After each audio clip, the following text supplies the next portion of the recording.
Waduh, gimana ya? Aku tuh lupa sama yang disampaikan oleh kelompok 2 kemarin. Itu materinya apa aja? Oh, yang disampaikan kelompok 2 kemarin. Iya. Oh, jadi dari rangkuman aku kemarin nih, kelompok 2 itu menjelaskan tentang UU Deris.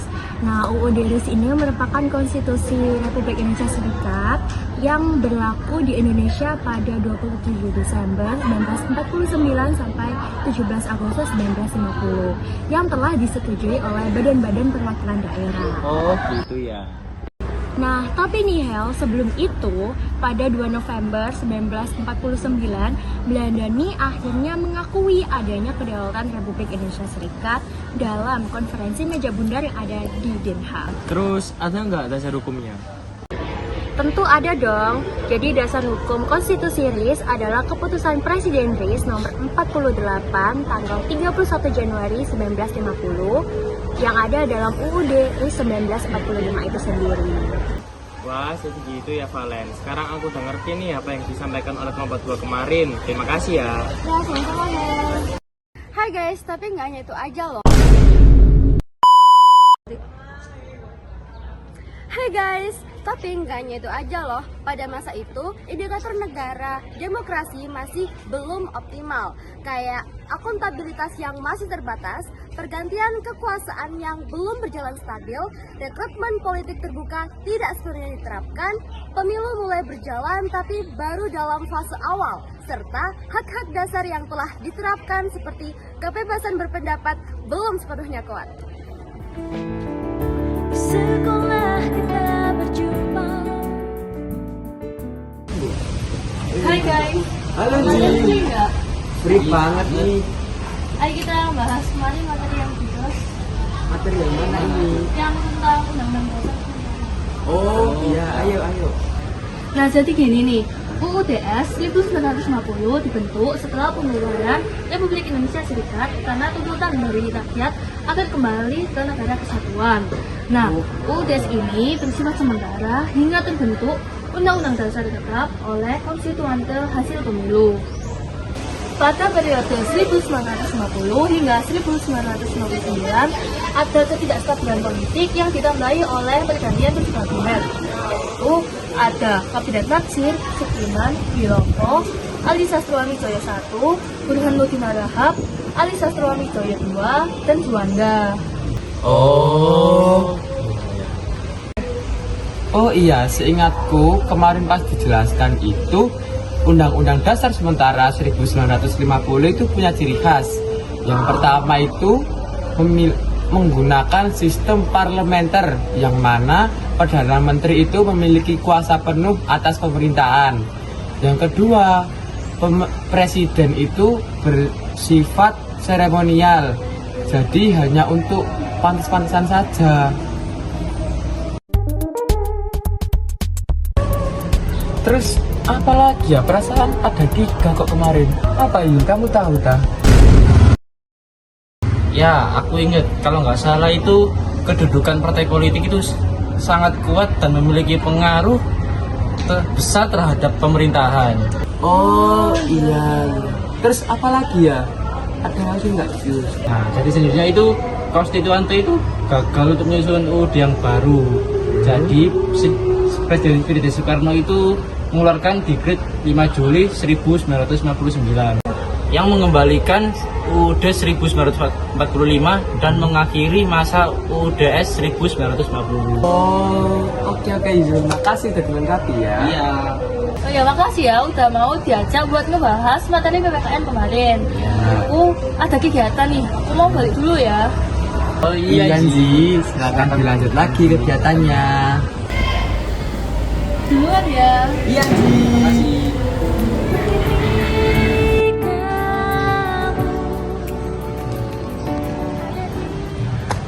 Andreas, tadi tebak-tebakan sama Bu Laila seru banget gak sih? Iya, seru banget.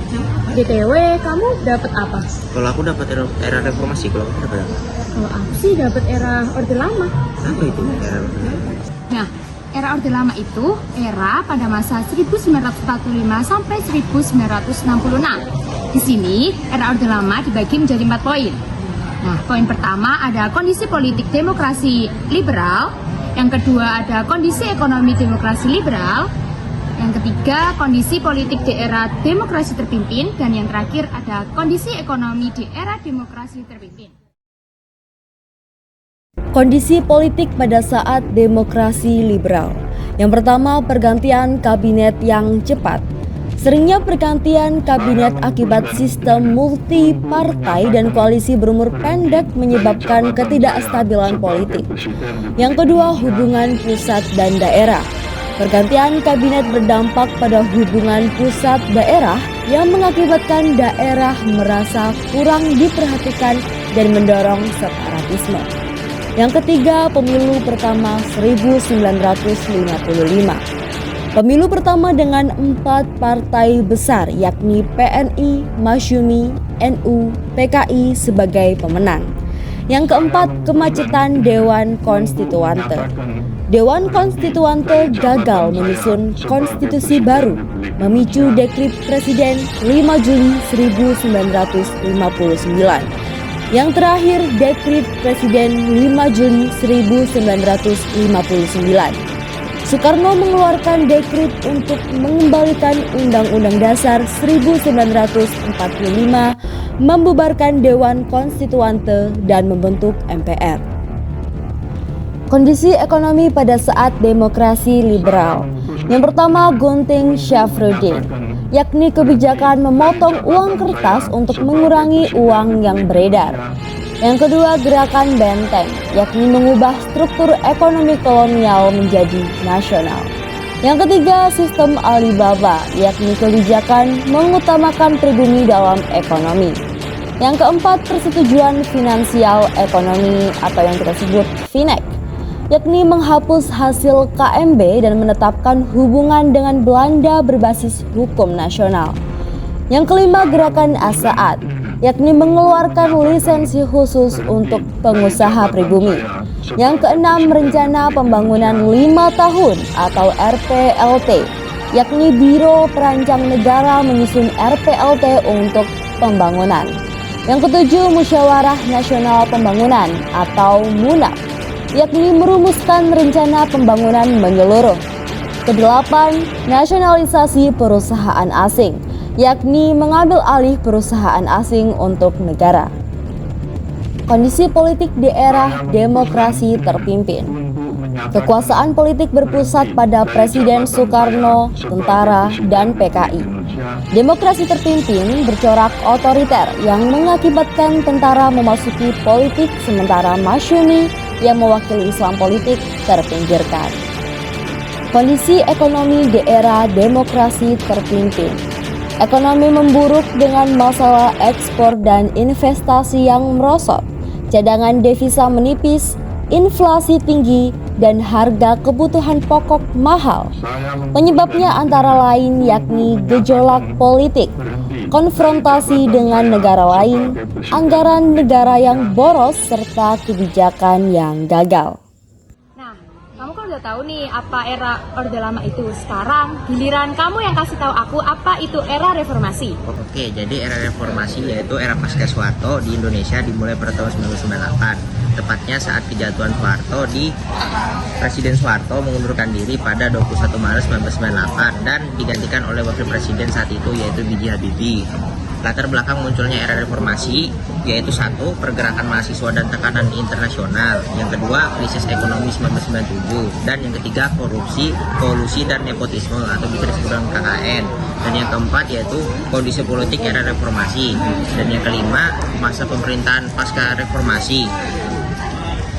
Yang kelima, waktu masa pemerintahan era pasca era reformasi yaitu satu, Abdurrahman Wahid memimpin pada 1999 sampai 2001, B.J. Habibie 1998 sampai 1999, Megawati Soekarno Putri 2001 sampai 2004, dan sedangkan Susilo Bambang Yudhoyono 2004 sampai 2014. Oh, jadi gitu masa reformasi itu. Tapi bukannya pemberlakuan kembali UUD itu ada 3 era ya? Memang ada era lagi? Iya deh, seingatku tuh ada 3 era. Tapi saat era satunya lagi tuh aku nggak ingat. Apa? Kamu ingat nggak? Era apa ya? Apa ya?